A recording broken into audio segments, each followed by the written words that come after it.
Өвчин оноо үдэж шинэ оноо өгтөж байгаа үзэгч та бүхэнд баярын мэнд дэвшүүлье. 2019 оноо амжилт бүтээлээр дүүрэн үдэж 2020 оноо эрүүл их аз жаргалтайгаар өгтөж байгаа гэдэгт итгэлтэй байна. Лайв телевизийн уран бүтээлчид өнгөрч буй 2019 онд улс их оронд болоод гадаад ертөнцид болсон үйл явдлуудын онцлох лайвуудыг хүргэхэд бэлэн боллоо. 2019 он Монголын улс төр эдийн засгийн түүхэнд олон онцлог үйл явдалтай жил байлаа. Энэ онд эрх баригч намын дотоод хагарал дээд зэгтээ тулж улс төрийн халаас хилгээ ихээр хийгдэв. Монгол улсыг олон улсын фатв байгууллага саарл жагсаалтанд оруулснаа зарлав. Энэ онд халах голын байлдааны ялтын 80 жилийн ой болж үүнтэй зэрэгцсэн Оросын улбаны улсын ерөнхийлөгч Владимир Путин Монгол улсад 4 дахь удаага айлчлав. Монгол улсын төсвийн дийлэнх хувийг бүрдүүлэгч байгууллагуудын нэг Эрдэнэт үйлдвэрт төр онцгой дэглэм тогтоов. Мөн бид энэ онд 19 жилийн дараа үндсэн хуультай нэмэлт өөрчлөлт оруулан баталсан юм а.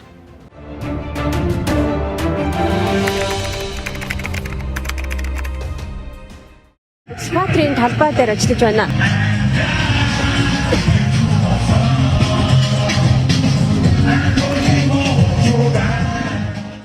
2018 оны 12 сарын 27, 2019 оны 1-р сарын 10-ны өдрүүдэд болсон манан дэглэмийн эсрэг ард түмний тэмцэл нэртэй жагсаал Монголын улс төрийн халуурлын оргил үе байв.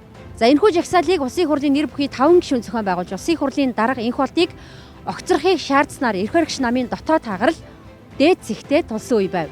2016 оны сонгуулийн дүнд 65 суудал авсан эрх баригч нам 32-33-ын бүлгээрээ хуваагдаж ширүүхэн тэнцсний эцэст улсын хурлын дарга энх болтыг суудлаас ногцруулсан юм. Манангийн барьцаанаас Монголоо гаргах цаг болсон гэж би үзэж байгаа.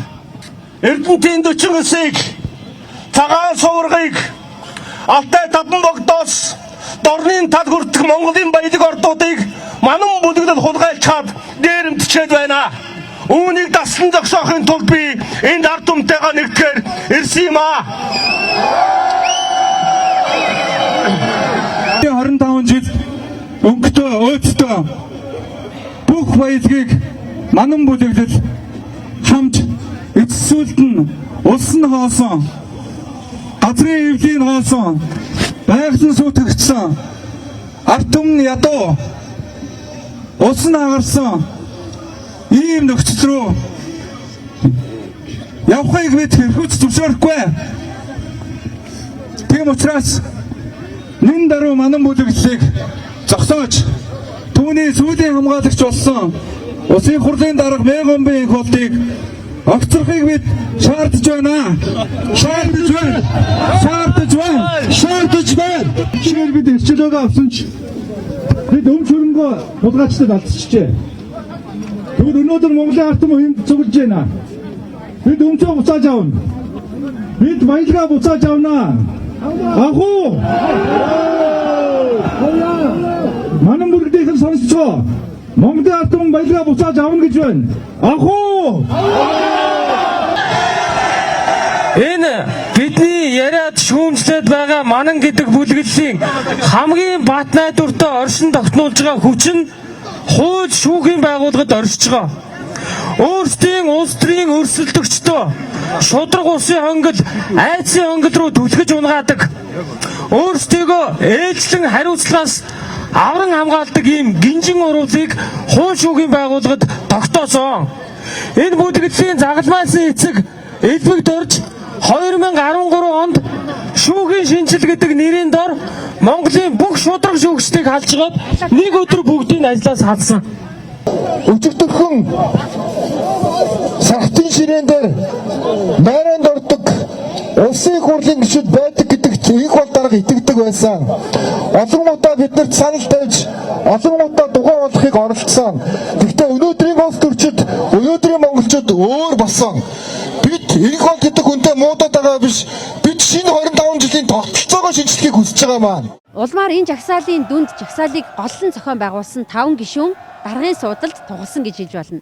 Тухайлбал тухайн үед засгийн газрын эрх газрын даргаар ажиллаж байсан Зандан шатрыг улсын хурлын даргаар, оронд нь жагсаалыг голлон зохион байгуулагчдын нэг оюун эрдэнэ засгийн газрын хэрэглэх газрын даргаар томилогдов. Мөн жагсаалын гол зохион байгуулагчдын нэг улсын хурлын гишүүн Аюур сайхан, одоо аюулгүй байдал гадаад бодлогын байнгын ороог удирдах байна. Улсын их хурлын гишүүн Нямбаатар туйл зүүн байнгын ороон дарга. За энэхүү жагсаалыг голлон зохион байгуулсан ардчилсан намын 2 гишүүний хувьд намаас өөрх тусгаарлаж шин нам гэдэг нэгэн шин хүчнийг улсын их хурл зөвлөл болгон байгуулснаар улсын их хурл дэх ардчилсан намын бүлэг тарсан юм. Прокурор цалинтай тэнцэх газар 66 тэрбумын хэрэг эвлүүлэх гэж дүгнэлт гаргасан нь нэг бол та миний өдрөө харж ганцхан энийг чин сэтгэлээсээ хэлж. За шаарч байсан. Асууж гэж байна. Та энийг хэлж. За үндсэндээ ман дэглэмийн эсрэг нэртэй энэхүү жагсаал эрх баригч намын дотоод хагарал санал суулын төлөөх дайн халаас сэлгээний үн цэнтэй үйл явдал байсан юм а.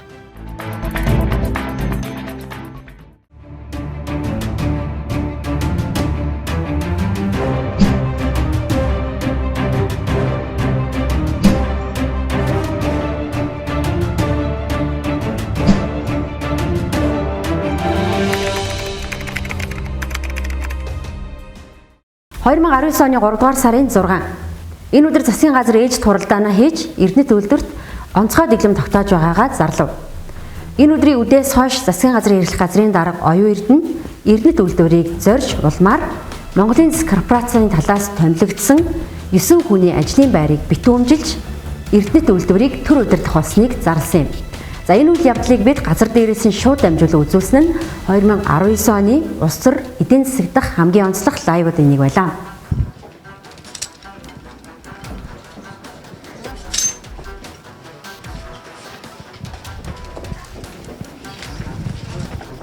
Хэр хугацаагаар гарч ажиллая. Тэгээд энэ ч байгаа санхүүгийн баримтууд дээр аудит хийж үзэн. Тэгээд тэр нь тусгай ажлын хэсэг ирж ажиллана. Танай дууслагын байгууллага цуг явж ирсэн яг ямар ажлууд оролцоотой байх вэ? Энд дээр танай цагдаагийн хоёр дарга ирж ирсэн хамт.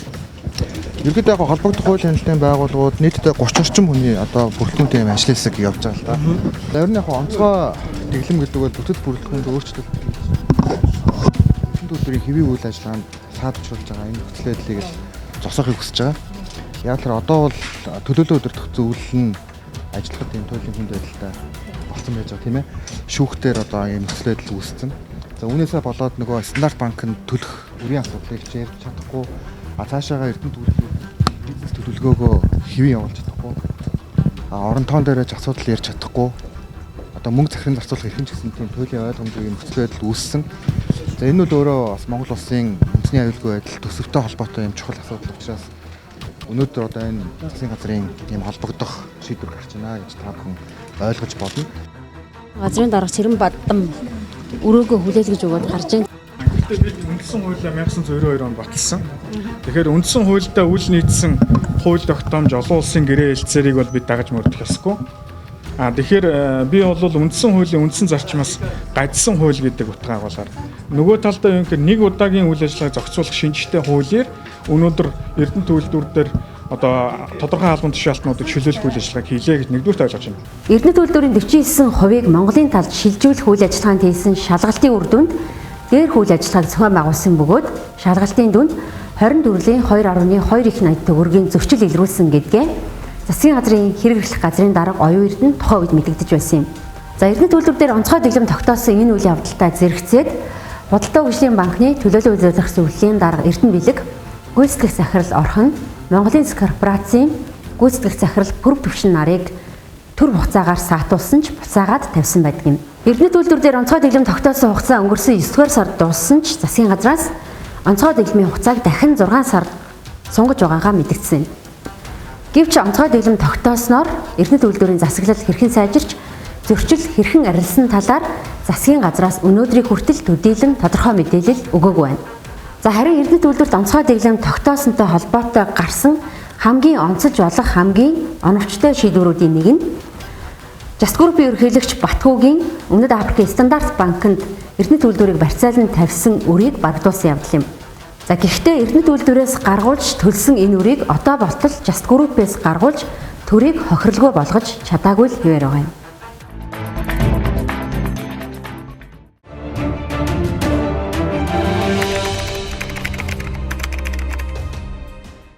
(2019 оны 9-р сарын 3 Оросын улбаны улсын ерөнхийлөгч Владимир Путин Монгол улсад айлчлав. Халах голын байлдааны яалтын 80 жилийн өмнө тохиолдуулан Монгол улсад айлчилсан түүний айлчлал 4 дахь удаагийн айлчлал 2019 оны Монгол улсын улс төр дэх хамгийн оргил үеийн нэг байв. Оросын албаны улсын ерөнхийлөгч Владимир Путиний айлчлалыг дагалдан Оросын албаны улсын 100 гаруй хувь мэдээллийн байгууллагын ажилтнууд ирсэн.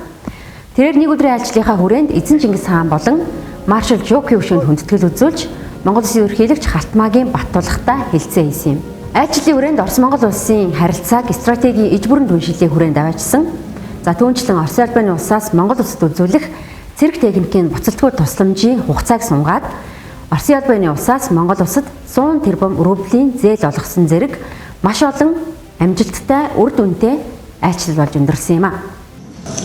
Оросын албаны улсын ерөнхийлөгч Владимир Путин Монгол улсад албан ёсны айлчлал хийж халахын голын байлдааны ялалтын 80 жилийн ог хамтран тэмдэглэж байгаад бид бүхэн талархаж байна. Энэхүү ялалт бол Монгол улсын тусгаар тогтнол бүрэн эрхт байдлыг хамгаалан баттгаж хоёр ард түмний найрамдал нөхөрлөлийг гагнасан ариун үйл хэрэг юм а. Манай хоёр ард түмэн бол энхийн бүтээн байгуулалтын цаг үед ч дайны халуун өдрөж хамтдаа тулалдаж явсан ийм хамт нөхдүүд. Монгол Оросын харилцаа дахин нэг шат дахин иж бүрэн стратегийн түнслийн төвшөнд хүрлээ. Найрсаг харилцаа иж бүрэн стратегийн түнслийн тухай Монгол улс Оросын албаны улсын хоорондын гэрээг хугацаагүйгээр болгон байгуулж бид сая гарын үсэг зуран баталгаажууллаа. Оросын албаны улсын ерөнхийлөгчийн манай хооронд хийж буй айлчлал нь маш өндөр агуулгатай ажил хэрэгжих болсныг мөн тэмдэглэж байна. 80 лет назад, в 1939 году, советские и монгольские воины, сражаясь плечом к плечу, дали жесткий отпор агрессору и вместе отстояли суверенитет и территориальную целостность Монголии. Достигнутая победа охладила воинствующий пыл захватчиков, гарантировала безопасность дальневосточных рубежей Советского Союза в трудные годы Великой Отечественной войны. За бидний хай турш Оросын албаны улсын ерөнхийлөгч Владимир Путин удаан хугацааны дараа Монгол улсад айлчлах гол шалтгаан болсон халах голын байдааны ялалтын 80 жилийн ойг бид Дорнод аймгаас шууд дамжуулан хүргэсэн нь энэ оны онцлог лайвуудын нэг байсан юм а. Шууд дамжуулалтад Дорнод аймгаас хүргэж байна. Байдааны хамгаалалтын салбарыг хамгаалж харуулж байна.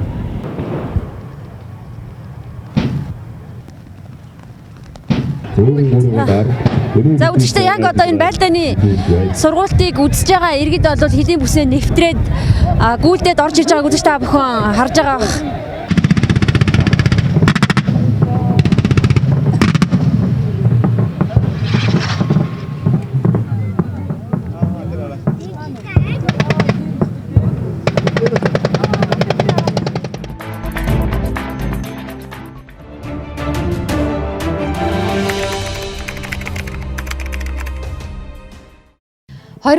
оны 10 дугаар сарын 18 Франц улсын нийслэл Парис хотноо болсон олон улсын ПАД байгууллагын хурлаас Монгол улсыг саарл жагсаалтанд оруулснаа зарлав. 2019 оны улс төр эдийн засгийн түүхэнд хамгийн халуун сэдвүүдийн нэг болсон энэ үйл явдалтай холбоотой мэдээллийг бид та бүхэнд шууд дамжуулан хүргэж байснаа онцолж байна. Монгол улс саарл жагсаалтанд орсноор олон улсын байгууллагуудаас санхүүгийн зээл тусламж авах боломжоо багасгаад зогсохгүй. Нин даруй саарл жагсаалтаас гарахгүй бол харлуу орох магадлал өндөртэй болсныг ч зарласан юм а.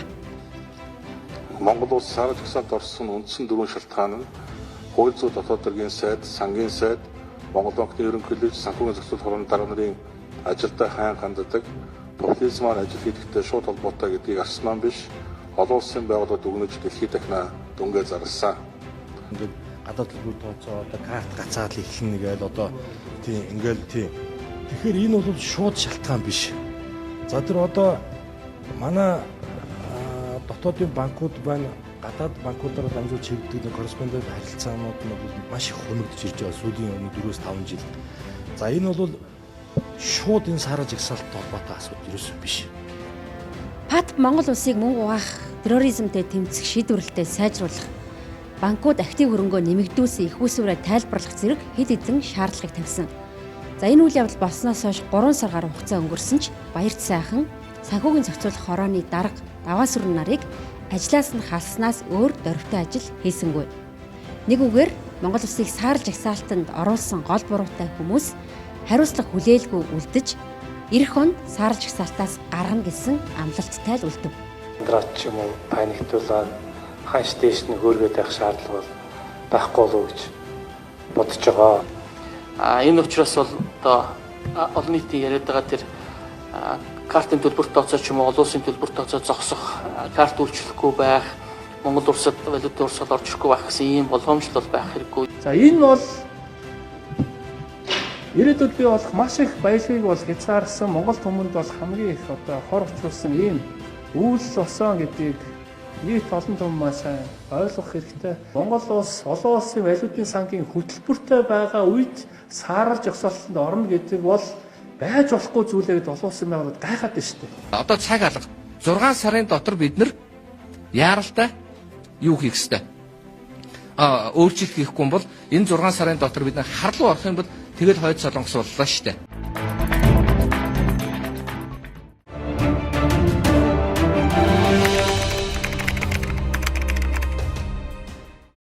Монгол улсын үндсэн хуульд оруулах нэмэлт өөрчлөлтийн төслийг бүхэлд нь батлая гэсэн саналын томьёолоор санал хураалт явуулнаа. Гишүүд гар өргөж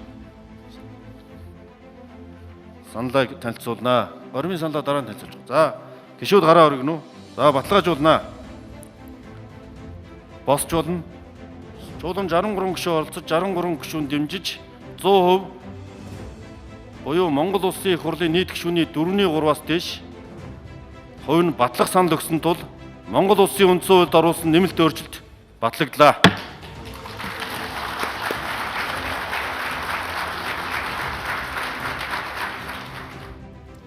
оны 11-р сарын 14 Монголын улс төрд түүхэн өдрүүдийн нэг байв. За учир нь энэ өдөр 1992 онд баталсан ардчилсан үндсэн хуульдаа нэмэлт өөрчлөлт оруулж батлав. За эдгээр үйл явдлыг лайв ТV та бүхэнд шууд дамжуулан хүргэж байснаа онцолж байна.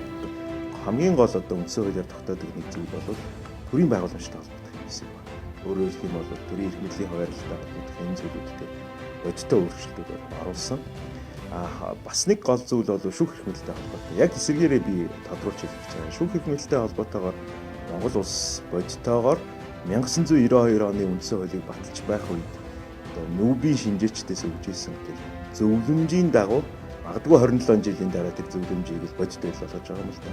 Өөрөөр хэлбэл шүүгчийг хараат тусаар шилж томилох шүүхийн хараат бас бие даасан байдлыг хангах институцийг анх удаага үндсэн хуулийн хүрээнд бодитоогоор энэ үндсэн хуулийн байгууллага болгож байгаа гэж.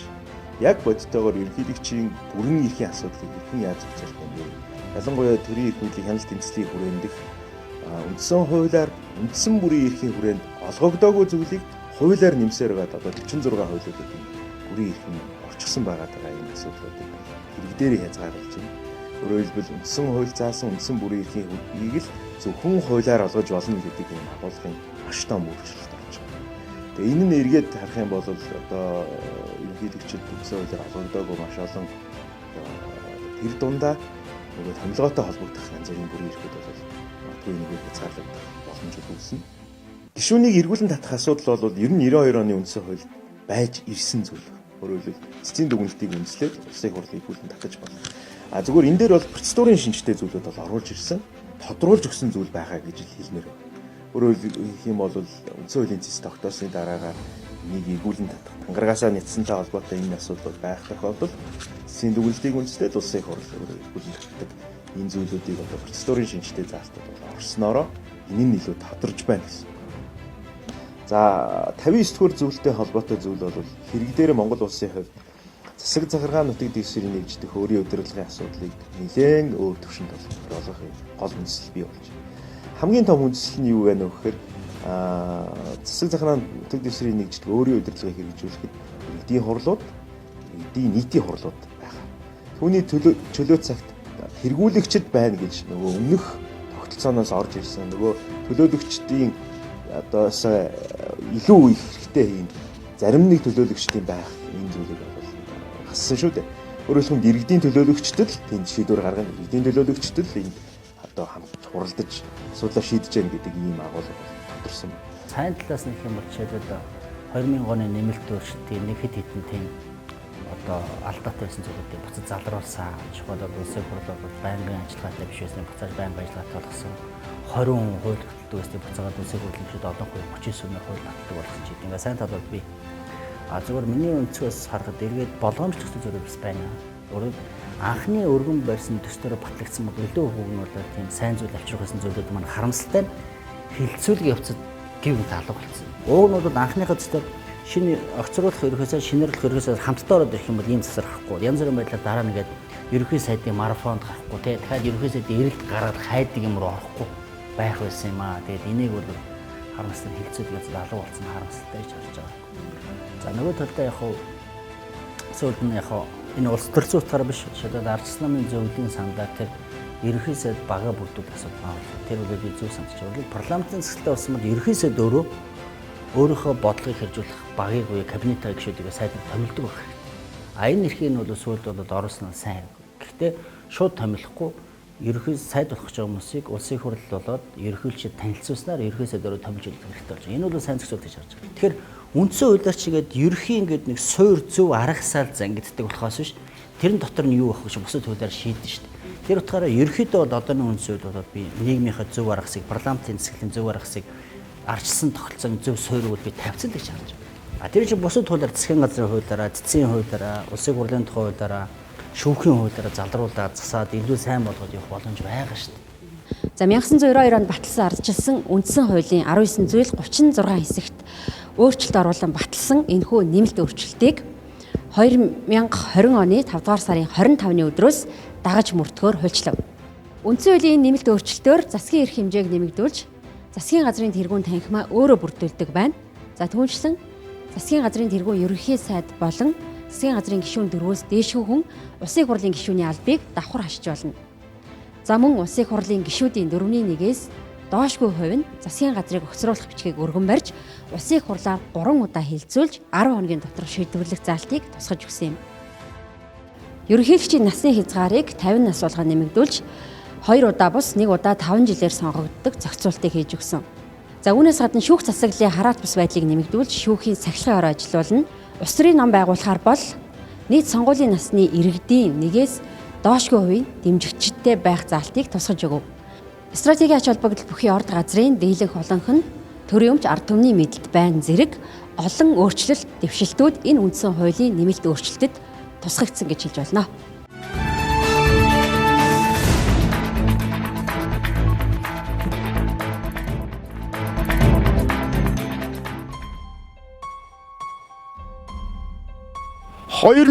онд Монгол улсад болсон дуйлаант гэмт хэрэгүүдийн талаарх мэдээллийг сэтгүүлч Бударагчаан нэвийг та бүхэндээ хүргэх болно.